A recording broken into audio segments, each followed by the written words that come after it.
Hello, everybody. Welcome back to the Somm TV podcast. I'm your host, Jason Wise. It's an honor that you're listening today. On today's podcast, I am going to laugh a lot and have a conversation with Dr. Ernst Loosen. He's not really a doctor, but Dr. Loosen is one of the biggest names in Riesling. If you've ever drank any German Riesling, you've heard it. For over 200 years, this family has made one of the most consistent, delicious, crispy white wines in the world. And since the 80s, Ernst has been in charge. Now, Ernie Loosen is one of the biggest characters in wine, and I've been waiting a long time to have a conversation with him. We're going to talk Riesling, his new project in Oregon, and just how you keep track of all these grapes that he grows all over the world and keep it at the level that he does. And then we're going to do a little bit of history and talk and do some laughing about Germany. You'll see what I mean by that. Before I do want to tell you, you need to subscribe to Somm TV. This platform we have built from the ground up since 2019. And of course, it goes back to our first film, Somm, and all the movies that came afterwards. Your support keeps this podcast going, keeps the content going. We just got back from Oregon, where we filmed some great stuff. We have Brand New Drink a Bottle coming, some tasting notes, and all sorts of new podcast episodes and more. We also have new films coming, and news on that is coming very, very soon. So go to sommtv.com and subscribe. If you want 50% off a monthly subscription, enter SommTV50 at checkout. Remember, the holidays are coming up. It's a good gift. You can gift Somm TV to the person that loves wine and food in your life. Without further ado, my friend and one of the funniest guys in wine, Ernst Loosen. Many people like to start their day with coffee or tea or, maybe a quick run or something to wake up. Me, I personally like to start my day talking about wine with a German. That's just what I like to do. I like to have a real German on the show, and we like to get going first thing in the morning. So I want to welcome you, Ernie. I've been a longtime fan of your wines and your properties in all over the world, really, but mostly Germany, of course. Thanks for the invitation, On my end, this is one of these things where you eventually come to meet your heroes, a full-blown doctor. A full doctor on the show today. The wine doctor. Wine doctor. How does one introduce you? I think everybody is familiar with Dr. Loosen as a brand, as a wine brand. Yes, exactly. That's the name of the estate, Yeah, but they don't know that you're an orthopedic surgeon and a real doctor behind that name. No, I'm not, I did it the cheap. No. I did it the cheap way. I married the doctor. Spared me 5 years of university. I like that. So if you marry a doctor, you can be a doctor too. European Union, always better than us. You have a very long life in wine. I would say concentrated compared to what most people do. Do you remember the very first time? We're just going to start right in here. Do you remember the very first time you ever remember tasting Riesling? Oh, yeah, because we, here, old family, since 200 years, it's in the winery is in the family, and it was in the old days, there was 3 generations have been living here in the house, my grandparents on the lower part, my parents and the kids on the upper part of the house. And on Sunday, lunch was always at grandma. And she invited all of us. We are a Catholic family. They breed like rabbits, as you know, lots of kids. And so we have 4 brothers and 2 sisters, and that was then the nanny, my parents, my grandparents. And Sunday lunch was always, the lunch was always on Sunday with my grandma, and grandparents, and we kids had our own class. And we already as kids had our own class for lunch, for a little bit of Riesling, and there was an old traditional class form here. It was called Treveres. They drank the Riesling out of this Treveres glass, and there was a mini version of the Treveres glass, and all our kids had our own class, our mini version of Treveres, and always had our own glass of wine, very little, as kids, and I mean, we start early here in this country with kids in these old days, We had been 4 years old or 5 years old. We had already our own glass of wine, So I remember very well because it was always a cabinet in these days, or Naturwein it was called in these days. So yeah, it was a little bit fruity, not too high in alcohol, So you see, I remember very long time ago, as the English say, donkey years ago, that is supposed to be 60, 65 years ago or something like that. Donkey years ago. I like this. Did you have the option to do anything else with your life but work in wine? Did you want to be a dancer or something? Was there any goal? And then No, I wanted, because I studied archaeology. I always wanted to become an archaeologist, But the problem as an archaeologist here in Germany, you have only 2 options. You can become a taxi driver, or you're going straight to social welfare, but you never get a job. And I always say, how you end up in the wine industry, how you end up with your own winery, very simple, you have to study the wrong thing, My brothers and sisters all have studied sciences, law, or the business or whatever, And I was the only one who studied something like archaeology, And everybody of my brothers and sisters said, "What a nonsense!" My father was also very upset about it, and so and then they all said, "You better take the winery, We're not going to support you."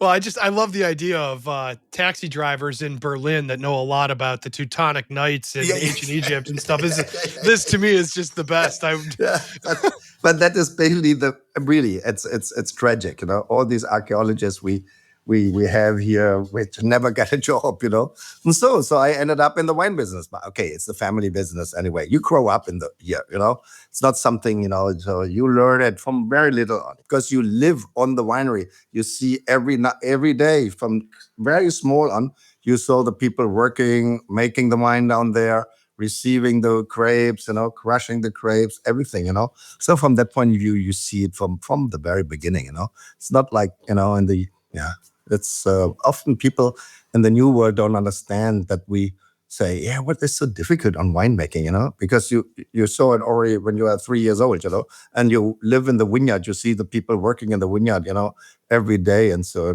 you know everything, because you have been confronted it with every day from morning to evening, when you live here. Do you find it difficult to separate? I mean, this is your lifestyle. This is your family. This is your family's name.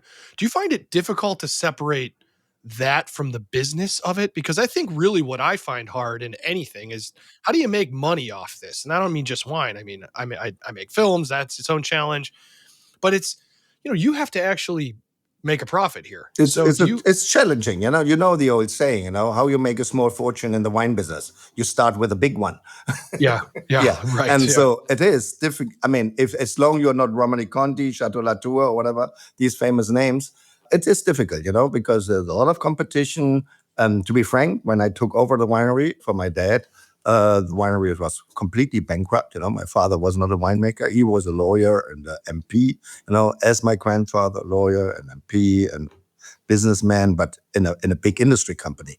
The winery was always more kind of not a hobby. It was inherited. My father had to swear his father on the deathbed that he will never sell the winery. And so, so he kept it. But it was not, he was not a wine enthusiast, a winemaker kind of guy. He made his money with other businesses. But I took over, to be frank, I started to like it very much, It's just really, I think the only way to get successful in, I would say, nearly in each business, if you are very passionate about what you're doing, So then I don't feel it as work. I love it, And you know what I always say? Born into the wine business, is holiday on earth every day. So I really love this shit. I must say, I'm very enthusiastic. I'm passionate about it, And so I have thousands of ideas. I wouldn't say that I create new things, but I discover things, like this old winemaking of my great-great-grandfather. My great-grandfather and my grandfather from my father's side had been also passionate winemakers. My father sadly not, but they have been very good winemakers. And so I rediscovered 20 years ago the old winemaking between 1880 and 1930, the dry winemaking of my great-great-grandfather, And it's fascinating because he left the wine, 2, 3, 8 years in the barrel, And I found an old winemaking book in the library of my father, from my grandfather, and from 1807, where they described how Riesling was produced 200 years ago. They kept Riesling from Rhine and Mosel 200 years ago, 20 to 30 years in the barrel, in big barrels, foutre, on the full yeast. Can you believe it? 20 to 30 years? I thought, fuck, how can you keep wine 20, 30 years, white wine, in the barrel? That must be all Madeira or sherry, oxidized stuff, And so how can this be, And so learning by doing, I asked my dad, 1981, that was my first barrel I made ever in my life, because I found it so interesting, what's written in this old book. But 20 to 30 years, I thought, that might be wines which we would never like. Too strange, too old-fashioned, or whatever, oxidized wines. I was 100% sure. So learning by doing, I asked my dad, can I have a barrel? 81, and I kept it 27 years in the barrel, only to prove that this is possibly not to our taste anymore 200 years later. And it's amazing, this wine. I call this wine always my Benjamin Button wine, because it's not released yet. The wine will get released in 31 when it is 50 years old. So it's have still another. Wait a minute. This is unbelievable. I need to come to Germany and film with you. What am I doing here in Los Angeles? This is unbelievable. And every year we taste a bottle and it tastes fresher and fresher and fresher. It's really, I can't explain it to you because I'm not I never studied sciences or biology or chemistry or whatever. All my thing is learning by doing. I do things, waiting 8 years in the barrel or the latest 27 years, and then we release it after 12, 15, 16 years. I think I have 1 million bottles in my cellar, and for late release. And my younger brother is with me now in the business. And he's always upset. He always says, I always thought we produce wine to sell it, not always to put it away, I've been very fortunate. I've been able to film in the Saar and the Rheingau and the Mosel and all over the place. And I do have to say, Germany is hands down one of the most extraordinary, beautiful places on earth. And I don't just mean the wine. Yeah. I mean, that's true. The forests in the south. This is a beautiful country. But when you put grapevines on those slopes and you look at it from a river, it is up there with some of the greatest pieces of art humans have created. It's almost like cathedrals. And just the idea of you have to sell it rather than hold it seems such at odds with a place that was created 1,000 years ago or 800 years ago. 2,000. Yeah, right. But I mean, actively still being farmed in the same places, not with interruptions. Absolutely, without interruption. And, it's hard to not talk about Europe and especially Germany without all of the, there's been a lot of wars that have gone through there. And not just the ones Americans know, many more. Yeah. Oh, yeah. Well, that was, in Europe, there had been, since Europe exists, there was only wars, That was supposed to be the most longest peaceful time we ever had in the last 2,000 years. Yeah, well, what do they say in Europe? Touch wood or knock on wood. So we'll do that and keep it so that it stays safe. But it is an incredible thing. What is the oldest Riesling you have ever tasted that you can recall being in good shape, being in drinkable shape? The oldest was 1900, 1900 that was over 100 years old. And it was yours. No, that was not ours. Sadly, we don't. My oldest wines in the cellar is 47 because we have been French occupied, and so yes, the wine was occupied, confiscated after the war by the French. And no, that was from Franconia. It was a dry wine. That was made for dry wine, just quite amazing, But it was old, But the oldest, which was absolutely gorgeous, gorgeous, 20 and 21 vintage, both Auslese, absolutely gorgeous. That was from the family, not from ourselves, from our estate, but it was from Robert Weil in the Rheingau, which is my wife is from there, and the other one, the 21, was from J.J. Prum, which is also family from us, From my mom is from this family. It is a very small world for you. You just named 3 of the most important producers, counting yourself. But you know what I always say, we are in such a narrow valley, that's barely 2,000 years of inbreed. So people didn't get out of here, So every 100 years, we need some fresh blood in the family, that I'm not sitting here like this. Oh man, we got to do this every morning. This is great. This is unbelievable. So I'm going to ask you a question that I think you may find a little silly, but I do think, how do you stay so enthusiastic about a grape that has been around for so long, that is so ingrained in the fabric? I'm surprised as a kid you weren't like, forget about it, I want to grow a totally different grape here and try to piss your parents off or something. How do you stay so enthusiastic about Riesling? Well, I think it is the grape variety itself because it's so versatile, If you say Chardonnay, well, how many options you have there? Unoaked or oaked. And so that's it, But Riesling, is such a versatile grape variety. You can produce it in a light fruity style or medium dry style, and that's a little bit like a Cabernet, or Spätlese, which is a more aromatic, sweeter style. Auslese or Berlauser, Trockenberlauser, noble sweet style. But you can also do dry Rieslings, very full-bodied, opulent, or more elegant. And so Really, I mean, you have so many options, which you have usually with other grape varieties. You don't have these options. And so you can do a lot of great things with Riesling, and therefore that you have so much many options. You always, I mean, the goal should be always to get better and better, to make a great cabinet.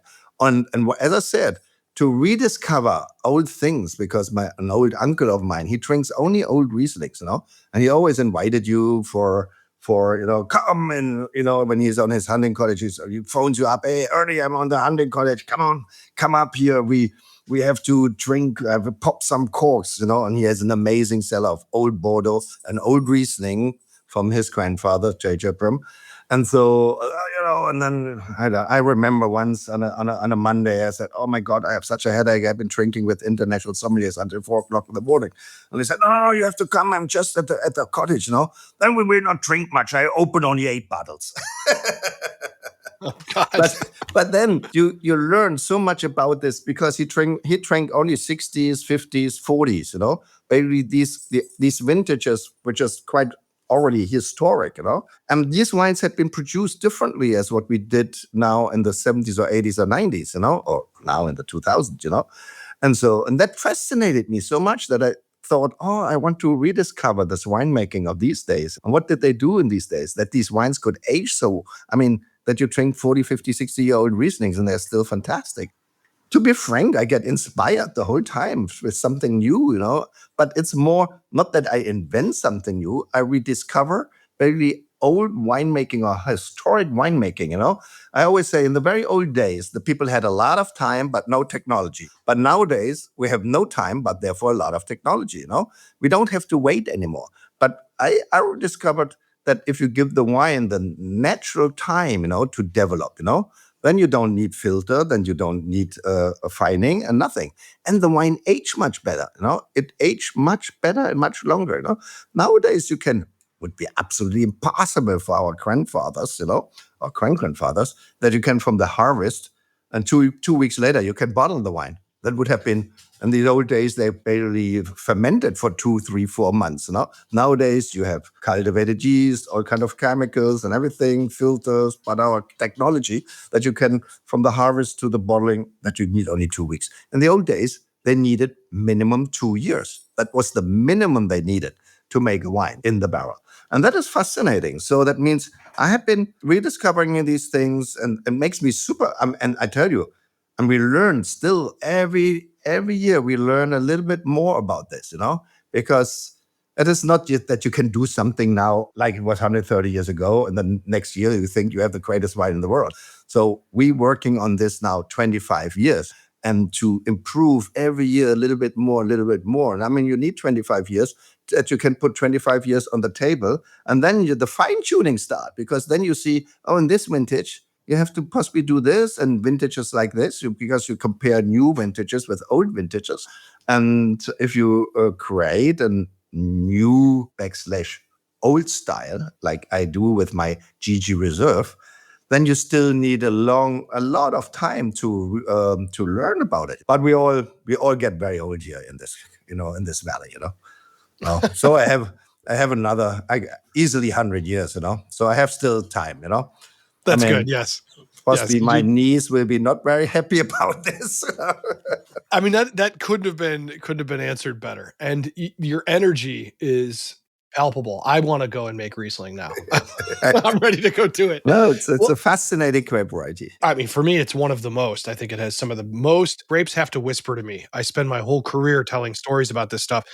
Riesling has a lot of stories. It's always whispering stories, yes. And hard stories, fun stories, romantic stories. It's got it all. But, that's not the only thing you make.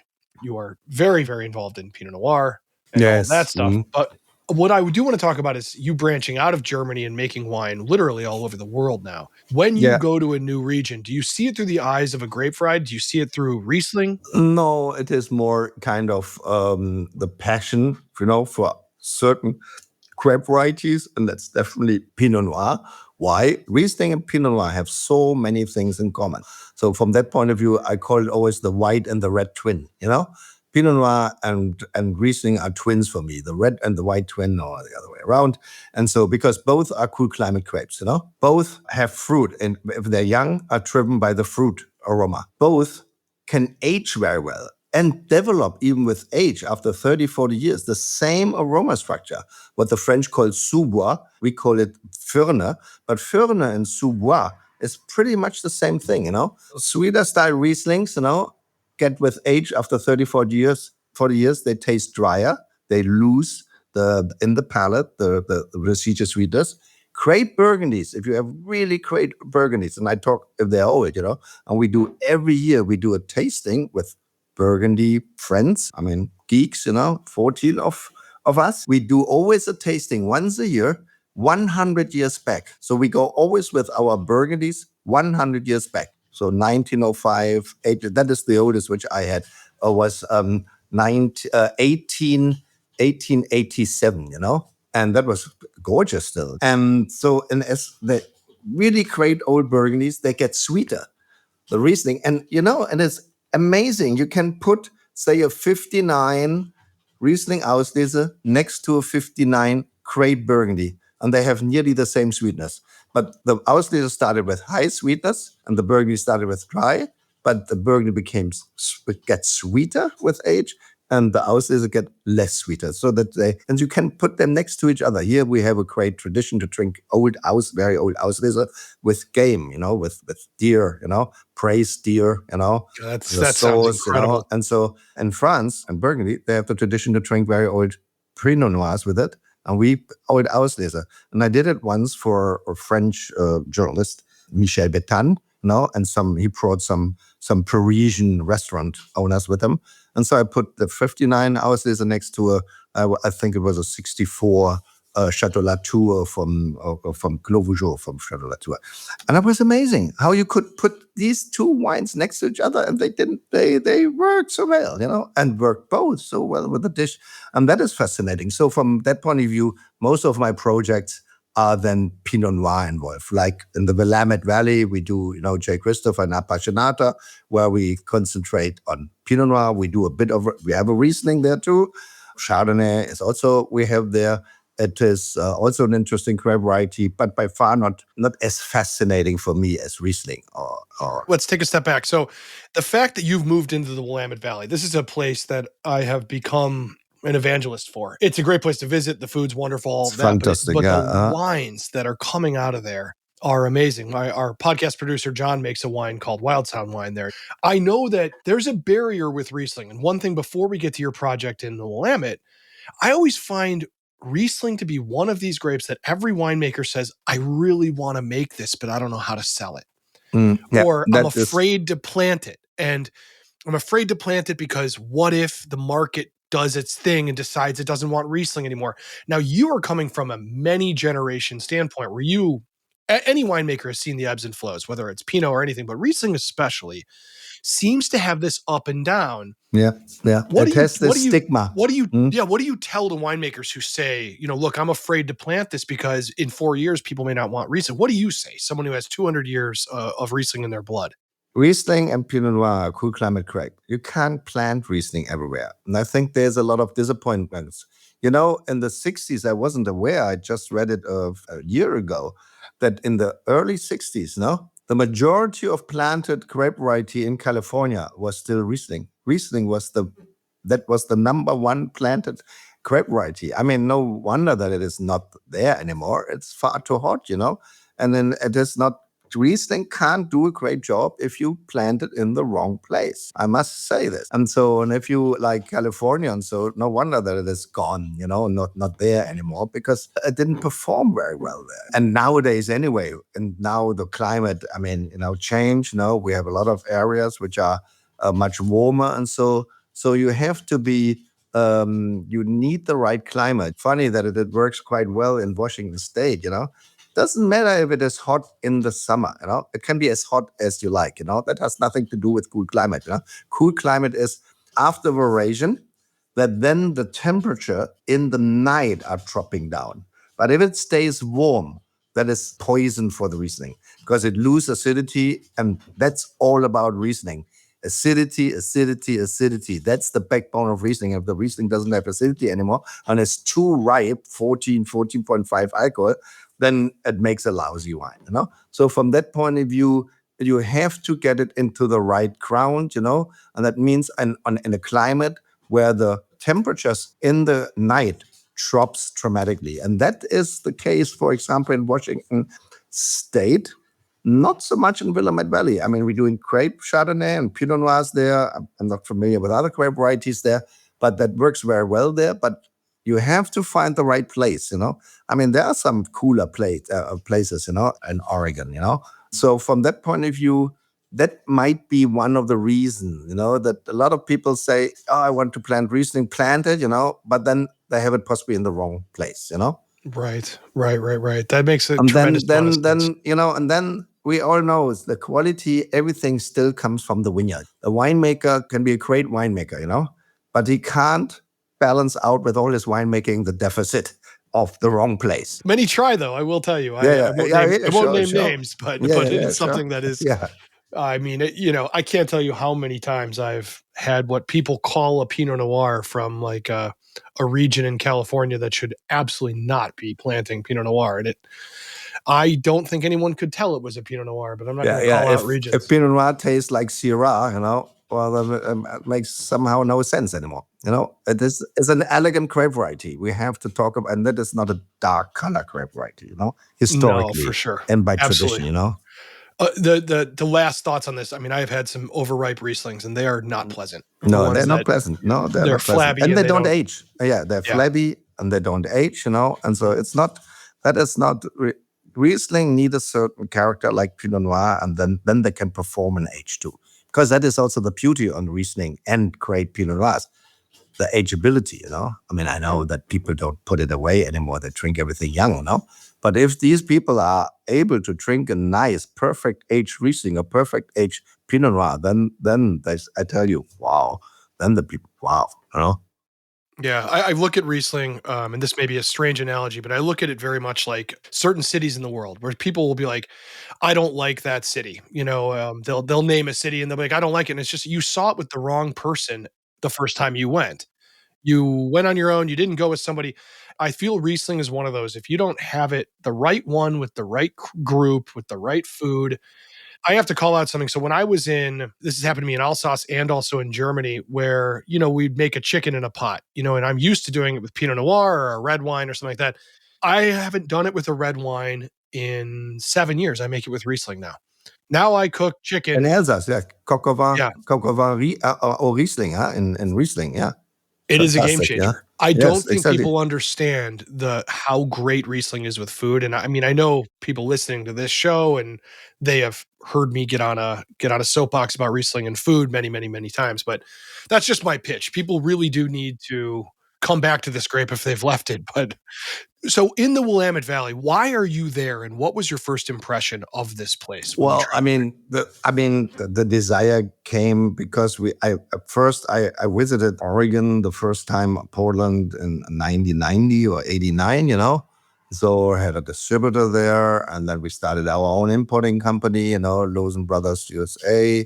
And so all happened because all my friends, or Kirk and my buddies there, who is working for me, are all in Oregon, And they basically, from the very early days of the 90s, they always showed me Pinot Noir from the Willamette Valley. They introduced me to all the winemakers there, David Ladd, and so I even organized for him an old press. He was so keen on an old press. I said, fuck, we put it away since 20 years. Oh, no, that's a good press. Can you, I can't get parts anymore. Can you? I said, yeah, you can have the whole thing. And you met all these people, Therefore, that I love Pinot Noir and never got the idea in these days to produce Pinot Noir on the Mosel, because the Mosel, is Riesling, It's like Chardonnay and Pinot Noir and Burgundy, So I never came to the idea to do it. But I always thought, and then, all these friends I had and said, hey, why are you not doing something here? And it might be difficult, it's such an enterprise. But then we started it in 2005. My first Pinot Noir, which I produced, was called Apachionata. Was only 100 cases. It's not released yet, my first vintage. I will do it on possibly my 25th anniversary in 2030. I will released my first Pinot Noir, and it's still great. We taste every year a bottle, but it's not You're like a often. So mad scientist with this yeah, aging. I love this. This is amazing. I can't wait. I need to try all of this. yeah. And that is also the approach of Apachionata vineyards. Here in Europe, we drink wines, with maturation, with some age. And in the US, it's just more, you produce the wine, immediately release it and off. And Apachionata, the idea behind Apachionata is not as crazy as Madame Leroy, who keeps the wine 10, 20, 30, and 40 years of age. She has always this box with a wine 10, 12, 20, 30, 40, 50, 60 years old. But here, I said, look, the people should really see and learn how beautiful Pinot Noir is with some age. And so we started this Apachionata project, which means it is wines, with age, Pinot Noir with age, and each wine represents one terroir. Certain terroirs, wines age a little bit faster or earlier approachable. But you have also terroirs, like basalt, that needs more time, to open up. The wines are much longer closed, and we have these three different terroirs, with Apachionata vineyard. We have this typical Jory, this kind of red clay, which you have in the Dundee Hills, Then you have this kind of alluvial soil, sedimentary soil, from the Missoula flood, our winery. And we have on the top, on the hill, just on the top of the hill, we have two blocks, which are like Walla Walla, only black pebbles, stony like hell, these black pebbles, this basalt pebbles, And here we do these three different wines from the different terroirs. We see that the alluvial sedimentary soils, rather, you can already release after 4 or 5 years, if they're 4 or 5 years old.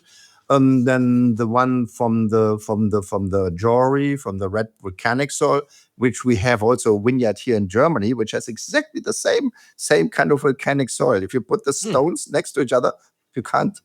Würzgarten, the Spice Garden vineyard with us. These wines need a little bit more time. They need 7, 8 years, 6, 7, 8 years, until they open up and perform very well.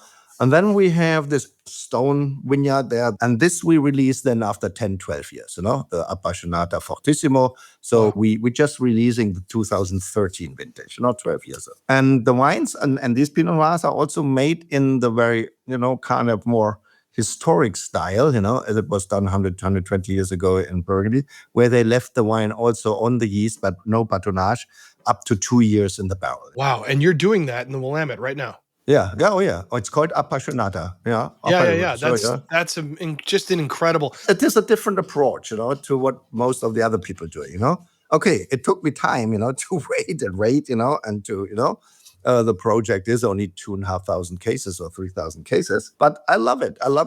I can't sell a wine which I don't like myself or love myself, So I have to produce the wines, and then I'm so passionate about it, what I'm doing myself, Then it's easy to sell it, It's not.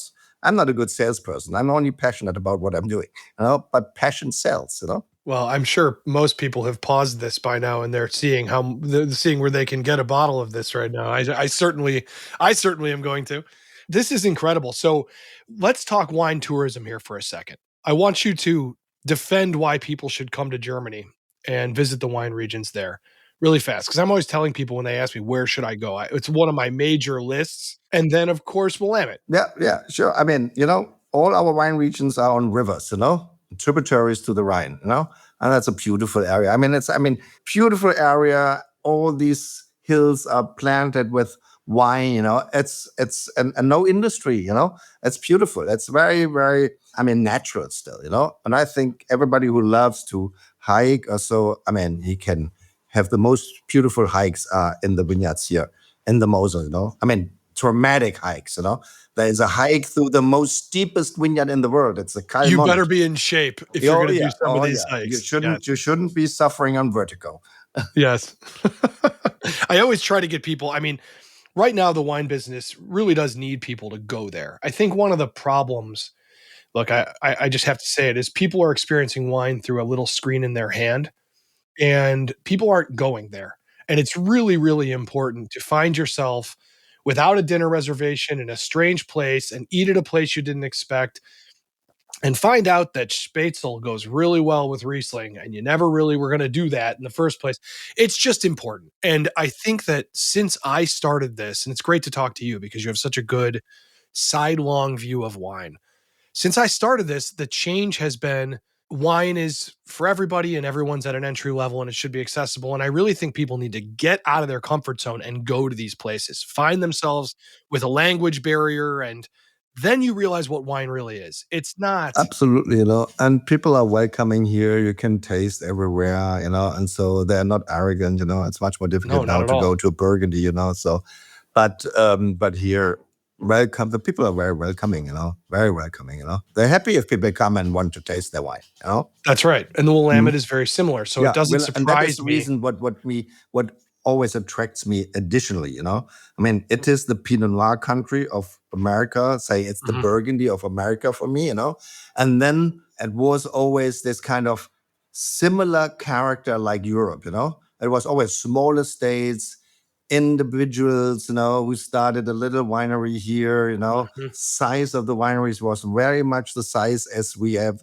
the average size here in Europe, Not big conglomerates of wineries there in Oregon, It was very familiar. In the old days when you had been going to Oregon, it was so familiar. All these guys, and everybody has his own view, also very versatile for the different wine growers, Every wine grower there had another idea, made a different wine. And so it was fascinating to taste 6 or 8 wineries in Oregon, and they all had a different philosophy, that makes wine super interesting. If everything tastes the same, and that is the problem nowadays, everybody want to do 100-point wine or whatever, and they all taste the same, big, rich, I mean, that I like also the versatility. And if the growers are smaller, they are very individual people, Yes. Sometimes a bit crazy. There are some lunatics, but that makes it so fascinating, And so that was always, I mean, the Willamette Valley, they call it, That was fascinating with all these different growers. Absolutely gorgeous. Reminded me so much on here, on Europe, Or the Mosel. Everybody's totally different here too, This is just the best. I mean, if there isn't a better argument for going and visiting a place, the Willamette was we just did a podcast on where to visit, and it was my number one in America. So we're gonna do a sort of championship belt for wine regions outside of the United States here coming up soon. And spoiler alert, I have a feeling a German one might end up on my list. But anyways, I can't thank you enough, Ernie. It's really it's a pleasure to speak to a doctor so early in the morning.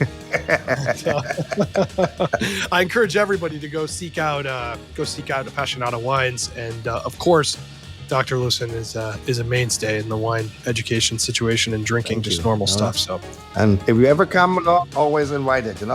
Are you kidding me? A lot of corks here. You're gonna get a call from me in about 15 minutes about how we go and film this stuff. So. And as my grandma always said, a nice Riesling cabinet is a beautiful wine to drink yourself sober. with 8 alcohol, or 8.5, Drink yourself sober. That is that might be the title of my book whenever I write it. Thank you, Ernie. Thanks. Bye. I want to thank everybody for listening. I hope you paused that podcast, got yourself a glass of Riesling, and came back and finished it. Go to somtv.com, please, everybody who's listening to this. Again, your support keeps it going, keeps the podcast going, and it keeps our films getting made. And so that's really, really important to us, and I hope to you guys too. So somtv.com. I want to thank John Adams, our producer. I would like to thank you for listening. And I would also like to say, stay tuned to this podcast. We've got some great stuff coming. Everybody drink a nice glass of Riesling and be safe. We'll talk soon. Bye-bye.